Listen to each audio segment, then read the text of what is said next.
Hello दोस्तों, आज मैं आपको बताने वाली हूँ आखिरकार देवराज इंद्र ने स्त्रियों को मासिक धर्म का श्राप क्यों दिया था। आपकी जानकारी के लिए बता दूं कि हिंदू धर्म के अनुसार महिलाओं को होने वाला मासिक धर्म देवराज इंद्र का एक श्राप है। इसकी एक कहानी है जो हम आपको बता रहे हैं। भागवत पुराण के अनुसार एक बार असुरों ने स्वर्ग पर आक्रमण कर दिया था। इसके कारण इंद्र को अपना सिंहासन छोड़कर भागना पड़ा। इसके बाद देवराज ब्रह्मा जी के पास मदद मांगने के लिए इंद्र पहुंच गए। तो ब्रह्मा जी ने कहा कि देवराज इंद्र, आप किसी ब्रह्म ज्ञानी की सेवा करनी होगी, तब आपको आपका सिंहासन वापस मिल सकेगा। जिसके बाद इंद्रदेव ने एक ब्रह्म ज्ञानी की सेवा करना शुरू कर दिया। लेकिन हुआ क्या, जिस ब्रह्म ज्ञानी की वो सेवा कर रहा था उसकी माँ एक असुर थी, जिसका पता इंद्रदेव को नहीं था। इस कारण इंद्रदेव ने अपनी सारी हवन सामग्री देवताओं की जगह असुरों पर चढ़ा रहे थे। इसके बाद जब इंद्रदेव को इस बात का पता चला तब उन्हें क्रोध आ गया और क्रोध बस इंद्रदेव ने उस ब्रह्म ज्ञानी को मार दिया, जिसके कारण देवराज इंद्र के ऊपर ब्रह्म हत्या का पाप चढ़ गया। जिसके छुटकारा प्राप्त करने के लिए इंद्रदेव ने 1,00,000 वर्ष तक भगवान विष्णु की तपस्या की। इस तपस्या से प्रसन्न होकर भगवान विष्णु ने इंद्रदेव को इस पाप से बचने के लिए एक उपाय बताया। इंद्रदेव ने इस पाप के अंश को एक पेड़, पृथ्वी, इंद्रदेव ने इस पाप के अंश पेड़, पृथ्वी, जल और स्त्री को देने के लिए कहा। भगवान विष्णु के आदेश के अनुसार देवराज इंद्र ने ब्रह्म हत्या के इस पाप का 1/4 हिस्सा पेड़ को दे दिया, वृक्षों को, तथा साथ ही इंद्र ने यह वरदान दिया कि पेड़ खुद को कभी भी जीवित कर सकते हैं, तथा इंद्रदेव ने 1/4 हिस्सा लेने पर पानी को दे दिया। इंद्रदेव ने पानी को वरदान भी दिया, वह किसी भी वस्तु को स्वच्छ कर सकेगा।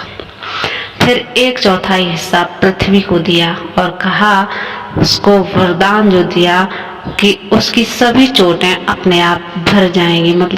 जैसे जैसे गड्ढा कहीं पृथ्वी में हो जाता है तो कुछ दिन के पश्चात वह गड्ढा भर जाएगा, तथा 1/4 हिस्सा जो बचा था वह आखिरकार स्त्रियों को दे दिया, जिससे हर माह मासिक धर्म की यातना को झेलती हैं।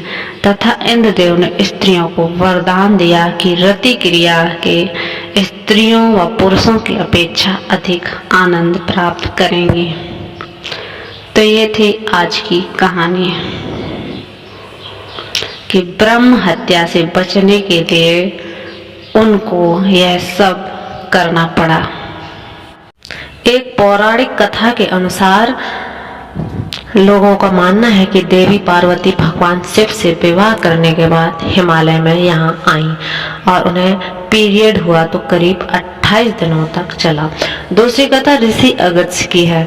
किसी कारणवश वह भगवान शिव और देवी पार्वती का विवाह नहीं देख सके, इसलिए जोड़े ने ऋषि के दर्शन का फैसला किया। ऐसा माना जाता है कि जब देवी पार्वती ऋषि अगस्त्य से मिलने जा रही थी तो उन्हें मासिक धर्म हो गया था, इसलिए ऋषि के सामने आने और उन्हें आशीर्वाद देने से अब पहले उसने मंदिर स्थल पर 28 दिनों तक इंतजार किया था। केरल में किस देवी का होता है मासिक धर्म? यह एक लोकप्रिय प्रश्न है जिसे लोग इंटरनेट पर खोजते हैं और इसका उत्तर है चेंगत्तुर महादेव मंदिर की दीवारों में छिपा है। स्थानीय लोक कथाओं के अनुसार लोगों का मानना है कि जब भगवान शिव सती के शरीर को लेकर पृथ्वी पर घूम रहे थे तो उनका एक हिस्सा मंदिर स्थल पर गिरा था।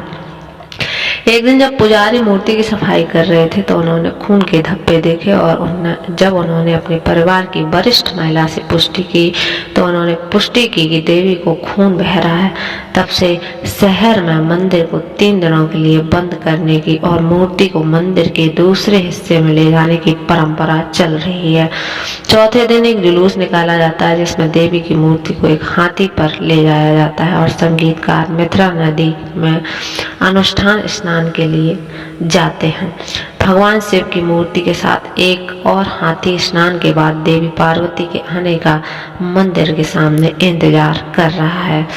एक भव्य समारोह होता है जिसमें दोनों मूर्तियों को फिर से मंदिर में रखा जाता है और भक्त देवी की दागदार पोशाक की पूजा करते हैं।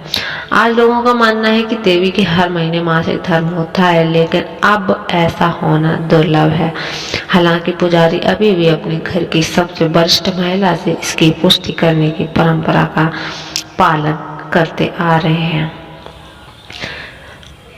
केरल के चैगुंतुर महादेव मंदिर के अलावा असम के गुवाहाटी कामाख्या मंदिर में भी मासिक धर्म प्राप्त करने वाली देवी के लिए प्रसिद्ध माना गया है। देवी काली का अवतार मानी गई जाने वाली देवी पार्वती का अवतार कामाख्या देवी को 3 दिनों तक खून बहता है। मंदिर उन दिनों के लिए बंद रहता है और देश भर से तीर्थयात्री परिसर में आयोजक वार्षिक उत्सव में आते हैं। लोगों का मानना है कि देवी को हर साल मानसून के दौरान मासिक धर्म होता है। उन 3 दिनों के लिए भक्तों को निर्देश दिया जाता है कि वे बागवानी ना करें, खाना ना पकाएं, धार्मिक प्रथाओं में शामिल ना हो या पूजा ना करें। अगर पौराणिक कहानियों को सच माना जाए तो देवी पार्वती को मासिक धर्म हुआ है। यह विडंबना है कि मासिक धर्म से जुड़ा रक्त हमारे समाज में घृणा और वर्जना का स्रोत है। देवी देवताओं के साथ जुड़ा रहने के कारण यह शक्ति का भी स्रोत देखा गया है।